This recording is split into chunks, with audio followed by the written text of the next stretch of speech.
ভাপা পিঠে বানানো হচ্ছে। তোমাদের তো বললামই আমি বোনের বাড়িতে বেড়াতে এসেছি। তো দেখো এখানে নারকেল কোড়া আর এই যে গুড় আর এই দেখো চালের গুঁড়ো। তো দেখো পিঠেটাকে বানাচ্ছে, খেতে দেখো পিঠে খাচ্ছে। হ্যালো বন্ধুরা, তোমরা কেমন আছো? আশা করি তোমরা সবাই খুব খুব ভালো আছো। আমিও ভালো আছি। নীল আকাশ চ্যানেল থেকে তোমাদের সবাইকে অনেক অনেক ভালোবাসা ও শুভেচ্ছা। তো কি বলবো তোমাদের, আজকে তো বছরের শেষ দিন, আগামীকাল থেকে নতুন বছর শুরু হচ্ছে। তাই নতুন বছর উপলক্ষে তোমাদের সবাইকে অনেক অনেক ভালোবাসা শুভেচ্ছা জানাচ্ছি। তো এখন বাজে সকাল 10টা, আমি এখন থেকেই ভিডিওটা শুরু করছি। এখন আমি যাচ্ছি দোকানে। তো দোকানে জুতো আনতে যাব, কারণ যদি বছর খুব ঠান্ডা পড়েছে, তো আমার ঠান্ডায় পরার মতন তেমন জুতো নেই। তো তার জন্য তোমার দাদাভাই বললো তাহলে চলো কিনে নিয়ে আসি।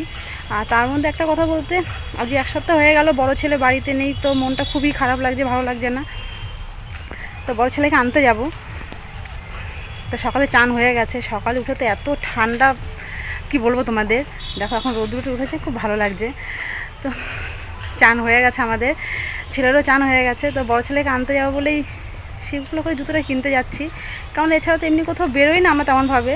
তো বাড়িতেই থাকি বলে অতটা দরকারও মনে হয়নি। তো এখন যেহেতু যাব, অনেকটাই দূরে যাব, ভাবলাম জুতোটা কেনাটা অবশ্যই দরকার ঠান্ডায়। তো জুতোটা কিনে নিয়ে আসি, কিনে নিয়ে এসে আনতে যাব ছেলেকে। তো কোথায় যাচ্ছি, ছেলেকে আনতে কাদের বাড়ি যাচ্ছি, পুরো ভিডিওটা তোমাদের সঙ্গে শেয়ার করব। সাথে থাকো, দেখতে থাকো, চলো। তো দেখো জুতোর দোকানে চলে এসেছি। তো অনেক জুতোই দেখলাম, দেখার পরে তোমাদের দাদাভাই বললো এই জুতোটাই নাও, ভালো লাগছে। তো যাই হোক, আমি এই জুতো পরে তেমনভাবে কোনো সময় হাঁটিনি, কারণ হাঁটার আমার অভ্যেস নেই, আমি পাই না হাঁটতে।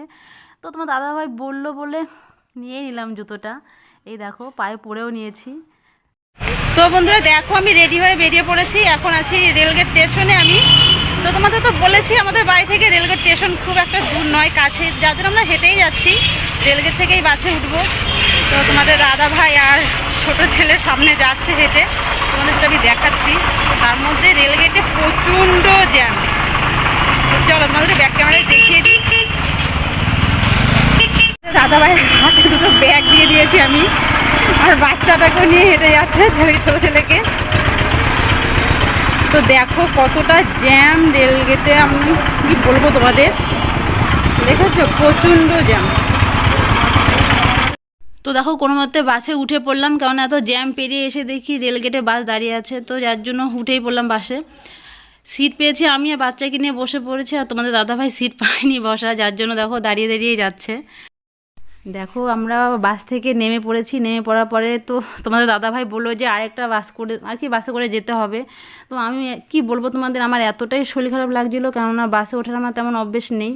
তো যাই হোক আমি বললাম আমি বাসে করে আর যাবোই না, টোটো করে দাও। তো টোটো করে দিল, যাই হোক টোটোতে করে দেখো যাচ্ছি।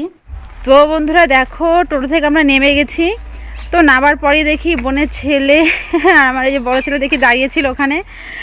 এই দেখো দাদার কোলে করে যাচ্ছে, কেন অনেকদিন পর দাদাকে দেখেছে, ও তো খুব খুশি। কারণ একবার ভেবেছিলাম আসবোই না, কারণ ওর জন্যই আসা হলো আমাদের, ও দাদাকে আনতে যাবে। তো দেখো বোনের ছেলের কাছে দেখো ব্যাগ দিয়ে দিয়েছি, দেখো। তো চলো দেখতে থাকো। তো দেখো বন্ধুরা বোনও চলে এসছে রাস্তায় আগিয়ে নিতে। তো যাচ্ছি বোনের বাড়িতেই, তোমাদের বলেছিলাম কোথাও এক জায়গায় যাব, হ্যাঁ তো সেটাই হচ্ছে বোনের বাড়িতে। তো বোনের বাড়িতে এসছি, তো চলো বোনের বাড়ি থেকে তোমাদের সঙ্গে কথা বলছি।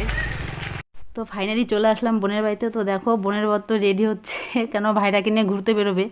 আর তার মধ্যে বোন ওর জামাইবাবু আসবে শুনে আগে থেকেই রসমালাই বানিয়ে রেখেছিল, সেটাও জামাইবাবুর হাতে তুলে দিয়েছে, দেখো খাচ্ছে তোমাদের দাদাভাই। তো দুই ভাইরা মিলে চলে গেল ঘুরতে। আর দেখো এখানে নারকেল দুটো দাও সব রেডি করে রেখেছে, এগুলো রেখে আমাদের জন্য বলেছে এগুলো ফাটিয়ে নারকেলগুলো আর কি কুড়িয়ে রাখতে, কিছু একটা বানানো হবে। তো কি বানাবো সেটা তোমাদের সঙ্গে পরে শেয়ার করব। তো এখানে ভাপা পিঠে বানানো হচ্ছে। তোমাদের তো বললামই আমি বোনের বাড়িতে বেড়াতে এসেছি। তো দেখো এখানে নারকেল কোড়া আর এই যে গুড় আর এই দেখো চালের গুঁড়ো। তো দেখো পিঠেটাকে বানাচ্ছে, পিঠেটা যে বানাচ্ছে তাকে দেখে যদি পছন্দ হয় একটা ভালো লাগলে কমেন্ট করে দিও।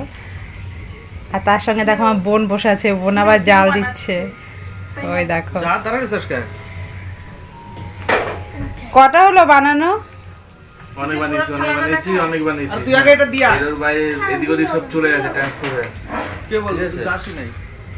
গেছিল তাহলে নাই না তাহলে রাখ যাবো সারা চলে আসুন দেখি। দেখো এই দেখো পিঠে বানানো হয়েও গেছে। তো দেখতেই পাচ্ছ কত সুন্দর হয়েছে পিঠে। তোমাদের কার কার খেতে ইচ্ছে করছে চলে আসো।